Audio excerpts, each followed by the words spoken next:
Irmãos queridos, nós vamos abrir a palavra de Deus, o Evangelho de Jesus Cristo, conforme o registro de Marcos, capítulo 5. Marcos, capítulo 5.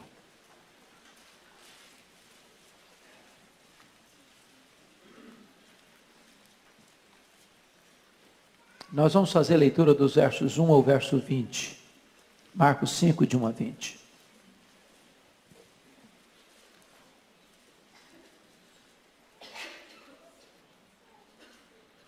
Está escrito: entre mentes, chegaram a outra margem do mar, a terra dos Gerazenos. Ao desembarcar, logo veio dos sepulcros ao seu encontro um homem possesso de espírito imundo, o qual vivia nos sepulcros, e nem mesmo com cadeias alguém podia prendê-lo. Porque tendo sido muitas vezes preso com grilhões e cadeias, as cadeias foram quebradas por ele, e os grilhões despedaçados, e ninguém podia subjugá-lo. Andava sempre, de noite e de dia, clamando por entre os sepulcros e pelos montes, ferindo-se com pedras. Quando de longe viu Jesus, correu e o adorou, exclamando em alta voz: que tenho eu contigo, Jesus, filho do Deus Altíssimo? Conjuro-te por Deus, que não me atormentes. Porque Jesus lhe dissera: espírito imundo, sai desse homem. E perguntou-lhe: qual é o teu nome? Respondeu ele: Legião é o meu nome, porque somos muitos. E rogou-lhe encarecidamente que os não mandasse para fora do país. Ora, pastava ali pelo monte uma grande manada de porcos. E os espíritos imundos rogaram a Jesus, dizendo: manda-nos para os porcos, para que entremos neles. Jesus o permitiu. Então, saindo os espíritos imundos, entraram nos porcos. E a manada, que era cerca de 2.000, precipitou-se de despenhadeiro abaixo para dentro do mar, onde se afogaram. Os porqueiros fugiram e o anunciaram na cidade pelos campos. Então saiu o povo para ver o que sucedera. Indo ter com Jesus, viram o endemoniado, o que tivera a legião, assentado, vestido, em perfeito juízo, e temeram. Os que haviam presenciado os fatos, contaram-lhes o que acontecera ao endemoniado e acerca dos porcos. E entraram a rogar-lhe que se retirasse da terra deles. Ao entrar Jesus no barco, suplicava-lhe o que for endemoniado, que o deixasse estar com ele. Jesus, porém, não lhe o permitiu, mas ordenou-lhe: vai para a tua casa, para os teus, anuncia-lhes tudo o que o Senhor te fez, e como teve compaixão de ti. Então, ele foi e começou a proclamar em Decápolis tudo o que Jesus lhe fizera, e todos se admiravam. Amém. Irmãos queridos, o mundo tem hoje mais de 7 bilhões de pessoas. Mais de 7 bilhões de pessoas. Dos mais diversos matizes raciais. Dos mais diferentes estofos culturais. Pessoas das mais diversas religiões. Brancos, negros, pardos, amarelos, religiosos, ateus, ricos, pobres, doutores e letrados, gente mergulhada nas selvas, perdidas nas montanhas geladas da Ásia, pessoas dos grandes centros urbanos, pessoas dos mais diferentes matizes. A Bíblia diz que o amor de Jesus não é apenas por esta vasta multidão. Ele é capaz de distinguir nesta imensa multidão uma pessoa e amá-la profunda, absoluta e totalmente. E se existisse apenas essa pessoa no mundo, ele viria para morrer por ela. É assim que o apóstolo Paulo entendeu: Cristo me amou e a si mesmo se entregou por mim. Se vocês estão percebendo, o texto que antecede ao lido retrata Jesus numa terrível tempestade no mar da Galileia. Era noite. Os discípulos aflitos, perturbados, acuados, amedrontados, clamando a Jesus por socorro. Jesus se levanta, repreende o vento, repreende o mar, faz-se grande bonança. Mas em vez de Jesus ir para a sua casa em Cafarnaum, quartel-general de seu ministério, Jesus muda a rota e vai para o lado oriental do lago, para as montanhas de Golã, para a região dos gentios, para a região de Decápolis, para a cidade de Gadara. E ali, ao desembarcar, no sopé de um grande despenhadeiro, onde estava situado, onde tinha um cemitério, e naquela noite trevosa, Jesus chega ali, por causa de um homem, enjeitado da família, um homem rejeitado pela sociedade, um homem que não tinha nome, não tinha dignidade, não tinha mais valor para a sociedade, um homem arruinado pelo pecado, um homem sucateado pelo diabo, um homem que estava prisioneiro das forças espirituais malignas. E apesar desse homem ter sido enjeitado pela sociedade, enjeitado pela sua família, Jesus faz uma viagem, depois de uma terrível tempestade, de noite, para um território gentílico, simplesmente por causa deste homem. Jesus Cristo não tem preferência, rico ou pobre, branco ou negro, doutor ou iletrado. Ele ama o homem, com todas as suas mazelas, com todas as suas ruínas. Ele vem ao encontro deles, para libertá-los, para transformá-los, para salvá-los. Se você perceber, o diabo destruiu a vida desse homem, tirou dele tudo que ele tinha: a saúde, o equilíbrio mental, a família, a paz, a dignidade. Esse homem não tem mais nada, está à deriva, sem casa, sem roupa, sem paz, sem sossego, está nu, entre os sepulcros, entre os mortos, ferindo-se com pedras, perturbado, cheio de fúria, de ira. É uma ameaça para a sociedade, é uma ameaça para a família, é um pária humano, é um aborto vivo.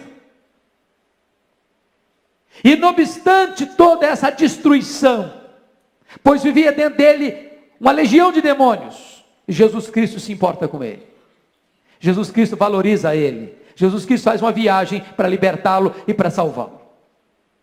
Isso significa para nós, irmãos, que Deus não tem lata de lixo. Isso significa para nós que para Deus não tem vida irrecuperável. Isso significa para nós que não há caso perdido para Deus. Isso significa para nós que jamais devemos desistir de esperar o milagre da conversão, da transformação, da libertação dos cativos. E eu gostaria então de convidar você para olhar esse texto comigo.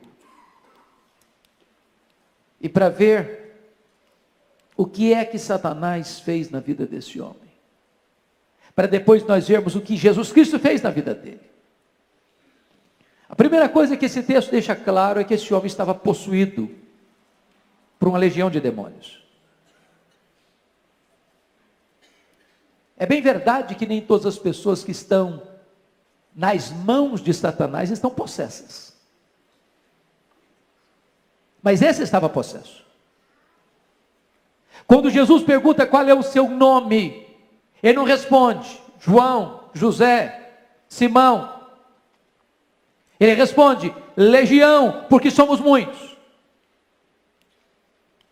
Quem responde não é ele, mas as entidades malignas que habitavam nele, que governavam a mente dele, que gerenciavam os pensamentos dele. Para nós entendermos o grau de escravidão deste homem, nós precisamos entender o que é uma legião. Legião é um termo militar. Legião era uma corporação romana de 6.000 soldados. Legião era a força, era a máquina militar mais temida da época. A legião compunha os guerreiros mais perigosos, os atiradores, os flecheiros, os incendiários. Era uma força militar irresistível. Quando a legião romana entrava numa cidade, numa província, arrasava tudo, destruía tudo, matava todos. O que esse texto quer dizer para nós, irmãos, é que existe também uma força maligna, que não pode ser combatida com armas carnais, que está em ação e em curso na história, destruindo vidas, arruinando famílias, arrebentando com pessoas, jogando-as na vala do desespero, da escravidão, da morte. É exatamente este o retrato que nós vemos hoje, de uma sociedade machucada, ferida, barbarizada, desumanizada, bestializada, por uma força maligna que veio para roubar, matar e destruir. Esse homem, ele não é dono da vida dele, ele não é dono da personalidade dele, ele não controla os seus próprios gestos, os seus próprios atos, porque dentro dele há uma entidade maligna. É bem verdade, irmãos, que às vezes hoje a gente pensa em possessão demoníaca, retratado por este homem. E tem muita gente que, à luz dos filmes que parecem por aí de possessão, pensa que uma pessoa possessa fica revirando os olhos, fica babando pelos cantos da boca, e fica falando uma palavra esquisita, e então acham que esse é o perfil de uma pessoa endemoniada. Mas lembre que Judas Iscariotes, Satanás entrou nele, e ele não revirou os olhos, e ele não babou, e ele não falou com outra palavra estranha. Ele saiu da mesa onde Jesus celebrava a ceia e foi vender Jesus por 30 moedas de prata. Há muitas pessoas com ternos bem cortados, com sapatos bem engraxados, nos mais bonitos escritórios de São Paulo e do mundo, que por ganância e amor ao dinheiro são tomadas por Satanás para traírem o Filho de Deus. Satanás está em curso agindo, e ele é ladrão, e ele é assassino, e ele veio para roubar, ele veio para matar, e ele veio para destruir. Este homem é uma vítima dessa ação maligna. Mas em segundo lugar, irmãos, notem vocês que a força maligna nesse homem não pode ser contida por força humana, porque diz a Bíblia que eles colocaram algemas, eles colocaram cadeias, e ele despedaçava tudo. Ninguém podia detê-lo, diz a Bíblia. Havia uma força descomunal, não humana, não terrena, mas sobrenatural, espiritual, maligna, agindo na vida dele, que o levava à destruição. Segundo, terceiro, o texto nos informa, e se você ler os textos paralelos de Mateus e de Lucas, você vai perceber isso. O espírito maligno que estava neste homem levava-o a um sentimento de raiva, de fúria, de violência. Vocês não percebem que O que está acontecendo no mundo hoje parece que transborda fúria. Eu não sei se vocês se chocam com isso, ou se vocês olham nessa perspectiva, mas veja hoje os filmes de Hollywood. Irmãos, é um grau de violência fora do normal. É uma coisa que não bate com a realidade da vida. Por mais barbarizada que esteja a sociedade, por mais sanguinária que seja a sociedade, os filmes exploram um nível tão elevado de sangue, de violência, de barbaridade, que parece-nos que por trás existe uma mente maligna, perversa, extremamente raivosa, para destruir a sociedade, para destruir a família, para destruir o ser humano. Quarto lugar, você vai notar que esse homem está tomado por um senso de autodestruição. Diz a Bíblia que ele se feria com pedras. Ô, gente, a principal coisa que nós temos como ser humano é o sentimento natural da autopreservação. Se alguém atira uma pedra em você, o natural é você tirar o corpo fora. Se alguém ameaçar você, o natural é você se defender. Esse homem perdeu o amor próprio, esse homem se entrega à autodestruição, e é assim que Satanás faz hoje, destrói as pessoas, elas perdem o amor próprio, elas perdem o sentido e o amor à vida, nas drogas, na promiscuidade, na mentira, na ganância, na soberba. Quinto lugar, esse homem está marcado pela impureza. Se vocês perceberem, ele está num território gentílico. Se vocês perceberem, ele está entre os sepulcros, lugar impuro. Se vocês perceberem, ele está tomado por espíritos imundos, impuros. Quando Satanás, na sua astúcia ou na sua fúria, entra, maquina, ele vai empurrando as pessoas para a impureza. Ele vai tirando das pessoas a percepção do que é santo, do que é puro, do que é legítimo, do que é bonito, do que é perfeito. Ele vai distorcendo, ele vai deformando, ele vai caracterizando a vida, ele vai deformando a existência do ser humano. Mas mais do que isso, se vocês notarem, Satanás leva este homem ao tormento existencial. Diz o texto que ele gritava de dia e de noite, correndo entre os sepulcros, e às vezes o espírito o impelia para o deserto. Não tem paz, não tem sossego, não tem equilíbrio, não tem descanso. Este é o retrato do que Satanás pode fazer com o ser humano. Leva a pessoa ao fundo do poço, transforma a pessoa num capacho, destrói sua vida, destrói sua dignidade, destrói sua paz, destrói sua harmonia, destrói seu casamento, destrói seu nome, destrói sua honra, destrói sua família, destrói seu corpo, destrói sua alma. Este homem está sendo este retrato. Mas você pergunta, diante de uma cena dessa, o que a sociedade fez por esse homem? Duas coisas. Primeiro, desistiu dele. Desistiu dele. Irmãos queridos, é importante entender isso. As instituições humanas, as instituições governamentais podem ajudar e ajudam. Tem responsabilidade de ajudar? Tem. Mas há determinados momentos em que ela não pode mais ajudar. Porque agora é uma assistência espiritual que forças humanas terrenas não podem agir eficazmente.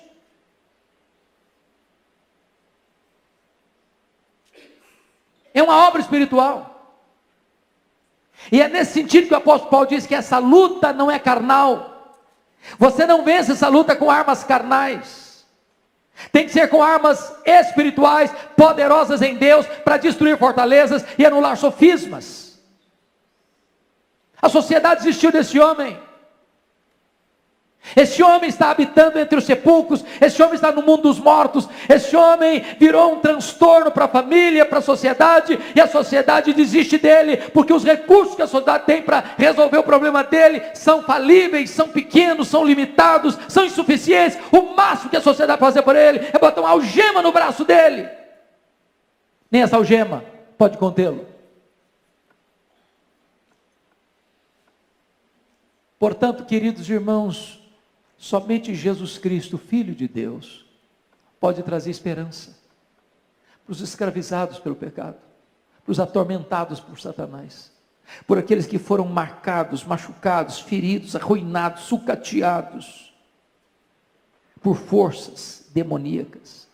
Talvez você pense assim: bom, mas será que então só aqueles que estão arruinados na sarjeta?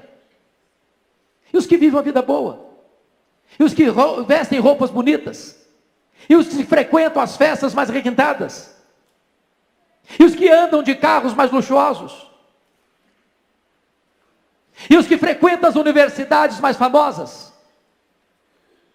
E os que viajam pelo mundo? E os que granjeiam dinheiro? E os que adquirem fama e sucesso? Satanás anda longe dessas pessoas, ou elas também estão sendo alvos desse ataque terrível, sutil, perigoso? Porque às vezes, irmãos, a gente pensa que Satanás só age dentro desse território terrível, assombroso.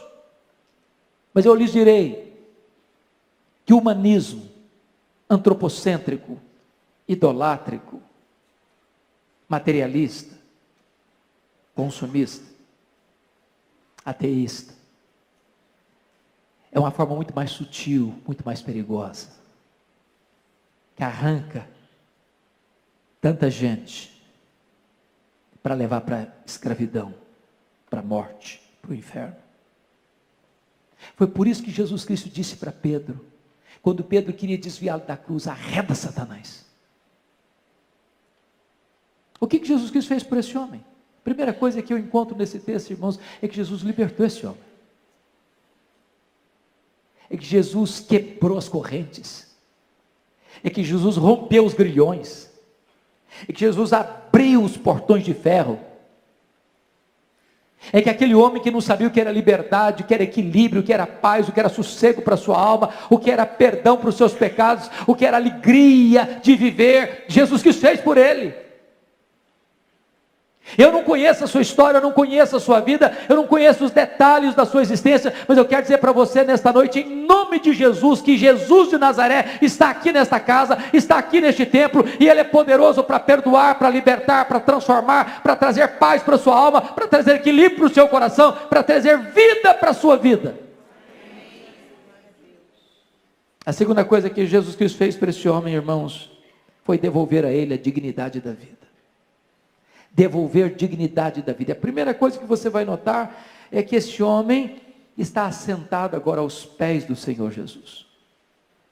Esse homem não tinha paz, ele não tinha sossego, ele não sentava, ele não dormia, ele não descansava. A alma dele era uma tempestade, o coração dele era uma tormenta. Os vendavais que sopravam furiosamente na vida desse homem eram piores do que os vendavais que Jesus acalmou no mar da Galileia. E agora, quando Jesus o liberta, esse homem está em paz, sereno, assentado aos pés do Senhor Jesus. Talvez você não tenha tido descanso para o seu coração. Tudo que você faz não faz sentido. Tudo que você ganha não preenche o vazio do seu coração. Você vai para aqui, você corre para lá. Mas a sua alma está inquieta, desassossegada. Eu quero dizer para você que Jesus pode acalmar o seu coração. Ele pode aquietar a sua alma. Ele pode serenar o seu coração.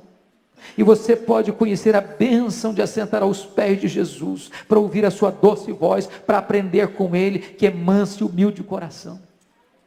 Ele pode dar significado à sua vida, Ele pode dar paz à sua alma, Ele pode dar equilíbrio para o seu viver. A terceira coisa que o texto nos informa é que este homem, notem isso, ele está vestido. É curioso isso.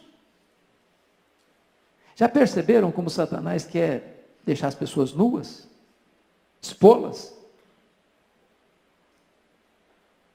Já perceberam como a sensualidade anda solta no ar? Já perceberam como esse sentimento de atrair as pessoas pela sensualidade é tão forte na nossa cultura?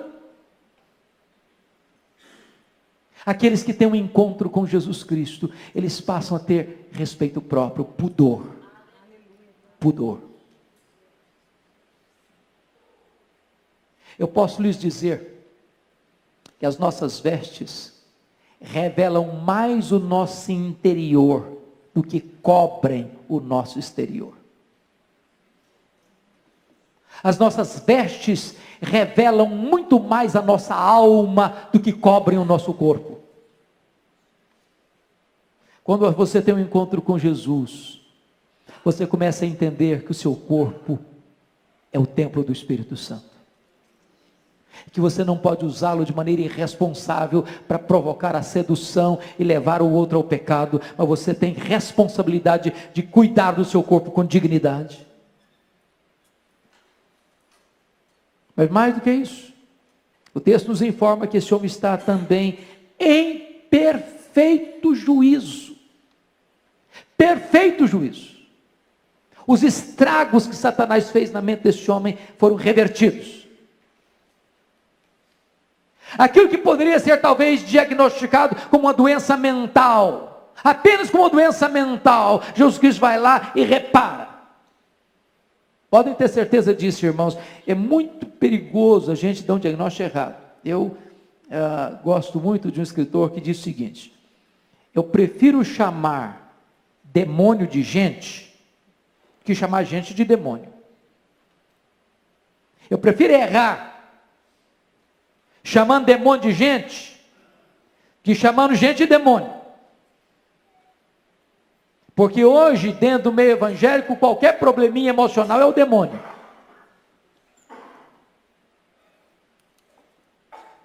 Eu nunca me esqueço, um dia em Vitória, eu estava numa reunião de oração, e chega um rapaz, com aspecto perturbado, e as pessoas que estavam na reunião de oração ficaram um pouco cismadas de orar com ele, e então eu fui, por livre e espontânea pressão, escalado para orar com ele. E obviamente eu orei de olho aberto. É claro. Se você um dia tiver que lidar com esse tipo de situação, ore de olho aberto. Mas comecei a perceber que aquele moço, enquanto orava, ele repetia como um mantra uma frase: sai, sai, sai, sai. Dando a impressão que ele estava expulsando alguma entidade maligna dele mesmo. Percebi imediatamente que aquele moço não tinha nada de demônio. Ele era um menino que tinha um problema mental grave, sério, precisava de tratamento. Quando fui examiná-lo, conversar com ele em detalhes, percebi que ele frequentava algumas igrejas neopentecostais. E lá, ao chegar, as pessoas queriam expulsar os demônios dele. Sai, sai, sai. E essa frase ficou gravada na mente dele. Ele continuou dizendo: sai, sai, sai.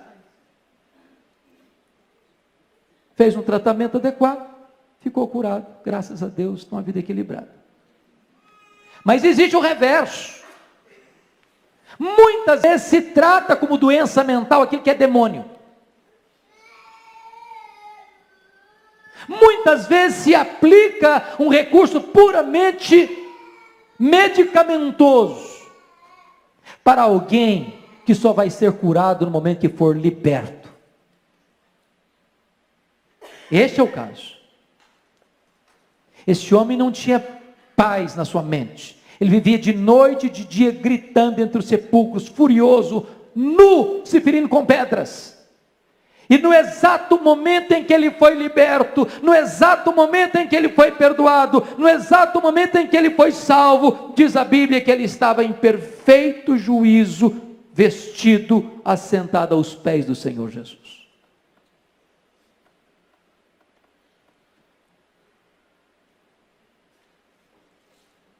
O que Jesus Cristo fez por esse homem?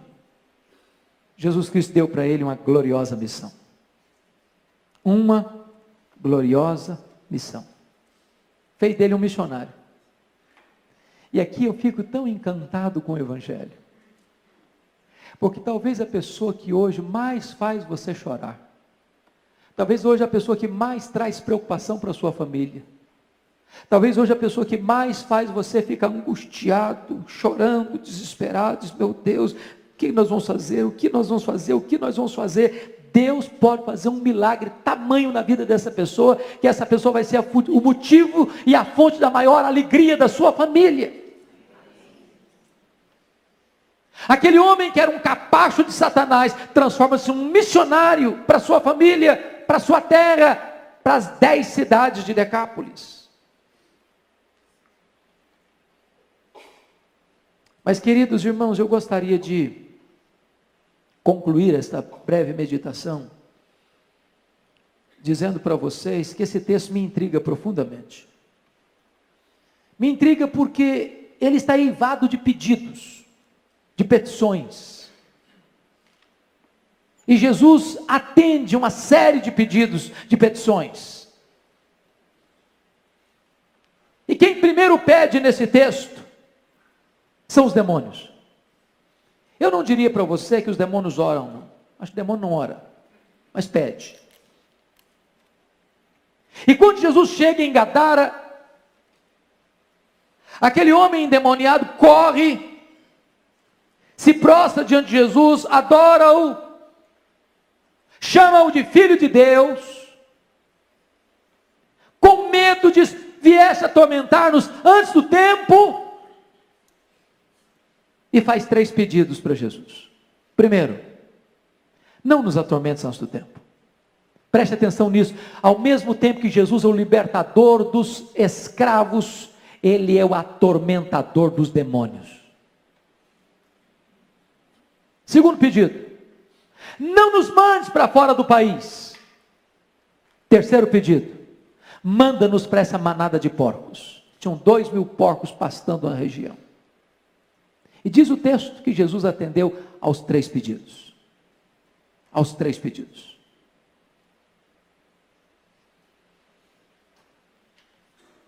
Talvez você pergunte, mas por que Jesus atendeu os 3 pedidos? Dos demônios? Primeiro, irmãos, Jesus atendeu esse pedido para mostrar para todo mundo, para você e para mim ainda hoje, que os demônios não são um mito, não são uma lenda. Que nós não estamos aqui contando histórias aterrorizantes para assustar os incautos. Que os demônios existem, que o diabo existe, que é uma corja perigosa,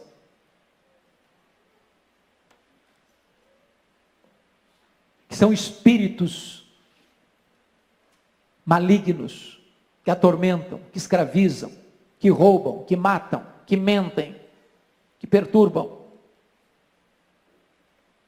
Que a nossa luta não é contra sangue e carne, mas contra esses principados e potestades, contra esses dominadores deste mundo tenebroso, contra essas forças espirituais do mal nas regiões celestes. Nós precisamos entender isso.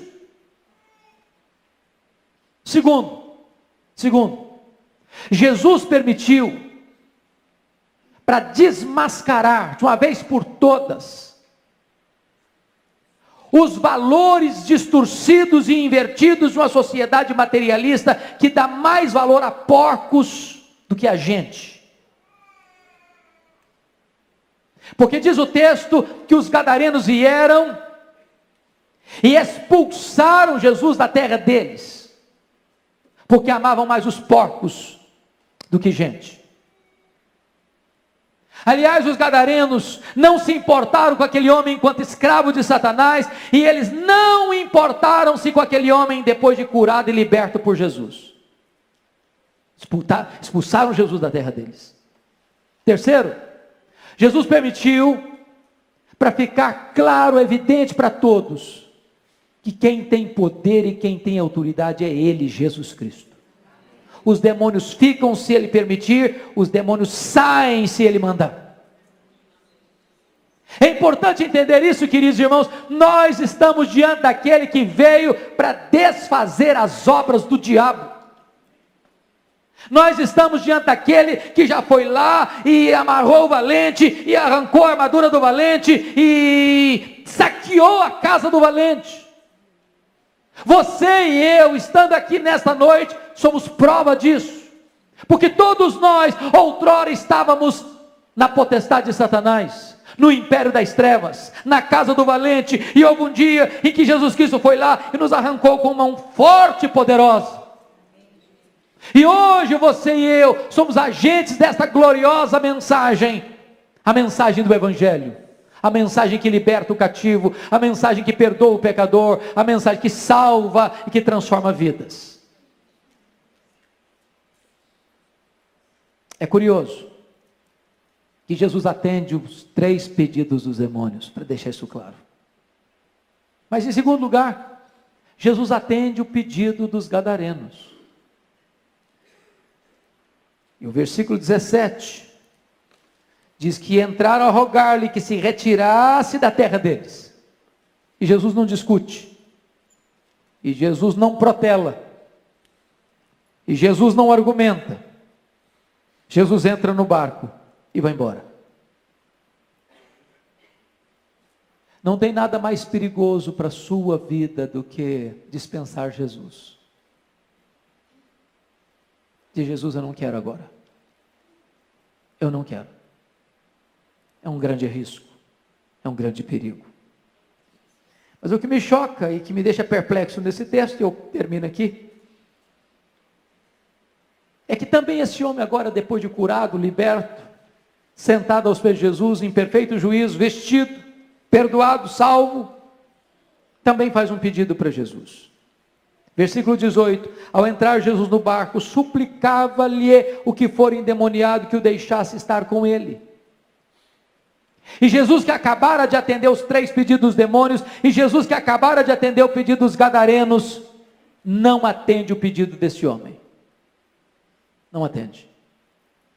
Mas responde para ele no verso 19, confira aí, Jesus porém não lhe o permitiu, mas ordenou-lhe, vai para a tua casa, para os teus. Anuncia-lhes tudo o que o Senhor te fez e como teve compaixão de ti. O que significa isso para você e para mim?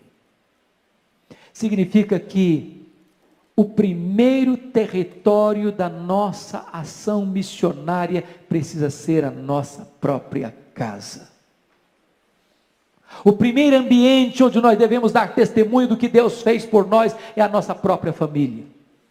Lá naquele território onde nós somos um problema, agora nós podemos ser a solução de Deus. Lá onde nós provocamos lágrimas, nós vamos ser motivo de alegria. Lá onde nós somos agente de morte, agora nós vamos ser embaixadores da vida. Lá onde nós espalhávamos terror e medo, agora nós vamos espalhar esperança. Agora notem que Jesus não ordenou aquele homem a ir contar como o diabo é terrível, como o diabo fez tantas coisas terríveis. A ênfase é, vai e anuncia tudo que o Senhor fez e como teve compaixão de ti. Não há testemunho mais poderoso do que esse. Jesus fez uma obra na minha vida. Eu era cego e agora eu vejo. Eu era cativo e agora sou livre. Eu vivia arruinado e agora Jesus me restaurou. Eu vivia sem esperança no mundo e agora eu tenho uma viva esperança. Eu não tinha luz, andava nas trevas, agora eu sou filho da luz, agora eu ando na luz. Eu não tinha prazer para viver, eu vivia me auto-tormentando, me auto-afligindo, e agora eu tenho prazer de viver e de celebrar a vida. Conta como Jesus teve compaixão de ti.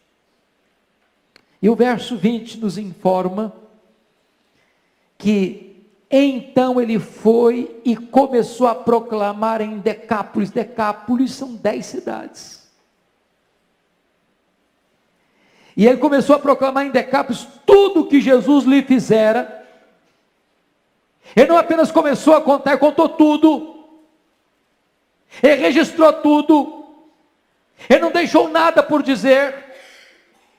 E o resultado está aí, e todos se admiravam.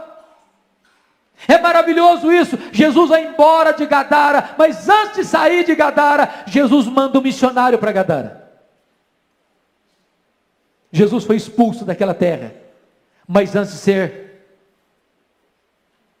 arrancado de lá, ele envia alguém para contar para eles como Deus é maravilhoso.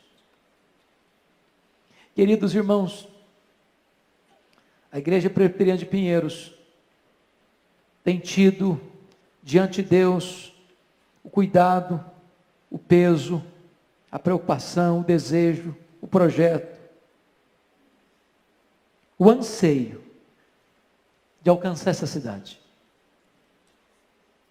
De alcançar essa cidade. Rio de pobres. Gente da Cracolândia, gente de cobertura, de apartamento de cobertura. Gente que não sabe assinar o nome, e gente que faz pós-doutorado.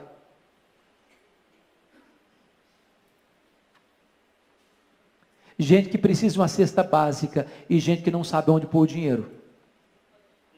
Nós precisamos alcançar todas essas pessoas. Elas estão perdidas, com dinheiro ou sem dinheiro, com diplomas universitários ou sem diplomas universitários. Não importa a roupa que elas vestem, o carro que elas andam, o apartamento e a casa que elas moram, não importa a condição social que elas têm, se elas não estão em Cristo, elas estão perdidas, elas estão arruinadas, elas estão sem esperança, e nós precisamos entender isso. E que a mesma pressa, que a mesma compaixão de Jesus, que diante de uma noite trevosa de tempestade, depois de um dia exaustivo de ensino, ele faz uma jornada solitária para um lugar solitário, num cemitério, porque um homem arruinado estava lá, precisando de graça, de libertação, de salvação, de perdão, de nova vida, e agora este homem é um novo homem, e este homem agora é um missionário, uma bênção para suas cidades, uma bênção para sua família.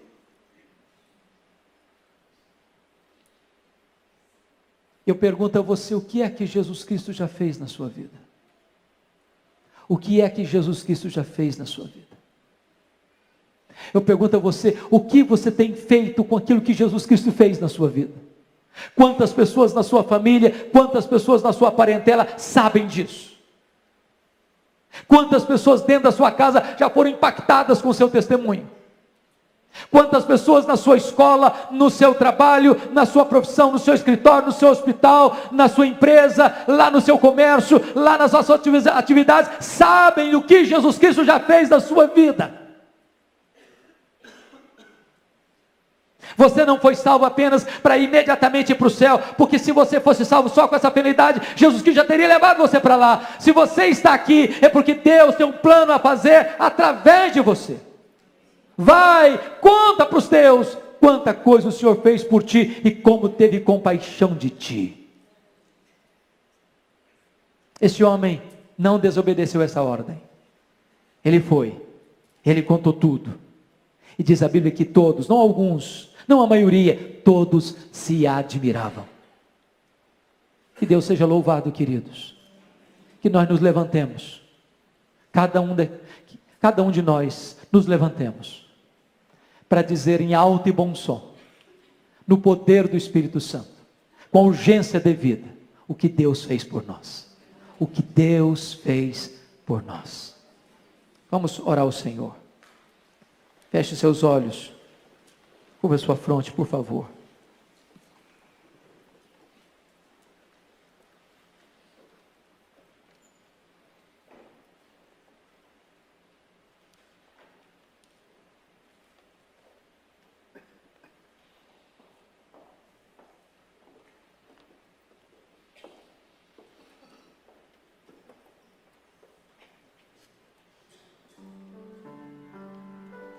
Eu sei que muitos aqui, por uma questão de personalidade ou de temperamento, têm suas limitações de falar abertamente. Talvez aqui muitos tenham ainda limitação de conhecimento. Mas nenhum de nós está dispensado de testemunhar o que Deus fez por nós. Se não soubermos falar nada, talvez possamos dizer: eu só sei de uma coisa, é que eu era cego e agora eu vejo. Eu estava perdido e agora fui encontrado. A minha vida não fazia sentido e agora faz sentido. Havia um vazio na minha alma e agora eu estou cheio do Espírito Santo.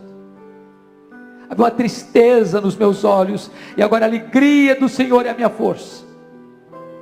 Eu não tinha esperança e agora eu tenho uma viva esperança. Eu tinha medo de morrer, agora eu sei que para mim o morrer é lucro. Vai para os teus, vai para a tua família, vai para a tua parentela, vai para a tua cidade, vai para a tua empresa, vai para o teu escritório, vai para a tua universidade, vai para o teu hospital, vai para a rua, conta para as pessoas tudo quanto Deus fez por você, como Jesus teve compaixão de você. Não se omita, não se acovarde, não feche sua boca, não enrole, ensarilhe as armas, não chegue diante de Jesus de mãos vazias. Ele nos salvou, Ele nos libertou, e agora Ele nos envia, Ele nos comissiona, e todos nós que ouvimos o seu chamado para a salvação, devemos receber agora e ouvir a sua convocação para a missão. Ó Deus, abençoa o teu povo, abençoa a tua igreja. Se houver alguém aqui nesta noite, Deus, que ainda precisa ser liberto, precisa ser transformado pelo poder do Evangelho, está vivendo sem paz, arruinado, perdido, confuso, alcance esse coração nesta noite, que haja salvação nesta casa nesta noite. Se há alguém aqui, meu Deus, que já foi salvo, mas ainda não é uma testemunha viva, corajosa, cheia do Espírito Santo, Senhor, reveste esta pessoa agora com o poder do alto. Dê a ela a alegria de ganhar seus familiares, seus amigos, seus colegas para Jesus. Dê-lhes a experiência de falar a tempo e a fora de tempo deste nome que é sobre todo nome, o nome que está acima dos demônios, o nome que venceu o pecado, o nome que venceu a morte, o nome que traz esperança para o homem, o nome de Jesus. Levanta a tua igreja, Senhor. Esta igreja que está espalhada nessa cidade, faz esta igreja um facho de luz nessa cidade, faz esta igreja uma agência do teu reino nesta cidade, faz esta igreja, Deus, uma igreja ganhadora de almas nessa cidade, e permita, Deus, que nós vejamos este testemunho se espalhando, e muita gente vindo a te conhecer, e a se render aos pés do Salvador. Glória ao teu nome, porque Jesus Cristo entrou na nossa história. Glória ao teu nome, porque hoje temos uma viva esperança. Bendito é o teu nome, Senhor, em nome de Jesus, amém.